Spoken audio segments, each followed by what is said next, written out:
My name is Kalia Rouse of paparazzi.com, and I'm here today to share with you 3 tips for becoming raw vegan and how to transition.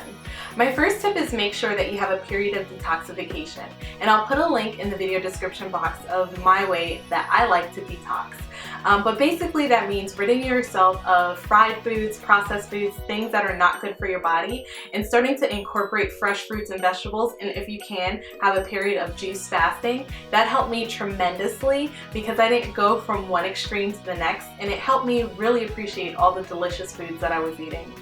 The next tip that I have for transitioning to a raw vegan lifestyle is to make sure that you eat enough. A lot of people start this lifestyle and they're eating too little calories, so it's so important that you try to keep your diet around 2,000 calories depending on how active you are, what you're trying to do as far as weight loss, and just how old you are. It's so important that you have enough food to eat, and that will keep you on the right path if you feel satisfied. One of the ways that I used to help me make sure that I had around 2,000 calories per day was using a calorie counter. My favorite one was MyFitnessPal, and it allowed me to track how much I was eating for breakfast, lunch, dinner, and snacks, and I made sure that I had 2,000 calories.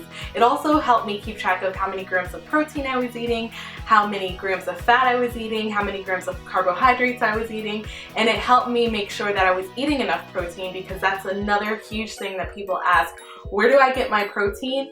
I make sure that I eat a culmination of things that have protein in it. So I do not measure my protein by one item, but it's a collection of everything that I eat over the course of the day.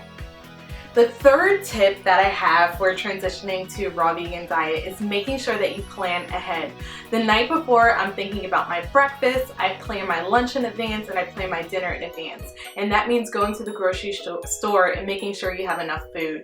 It's so important because you don't want to be caught out there when you're really, really hungry and have nothing to satisfy that hunger. So I actually have one more bonus tip. It's so important that you research fun recipes.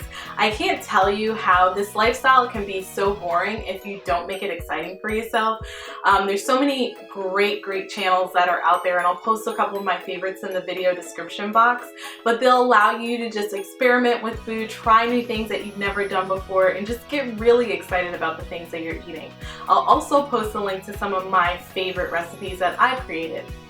Thank you so much for tuning into this video. Make sure that you subscribe or share with someone who is looking to start a healthier way of life. And make sure that you check out paparazzi.com and all my other social media handles. Take care.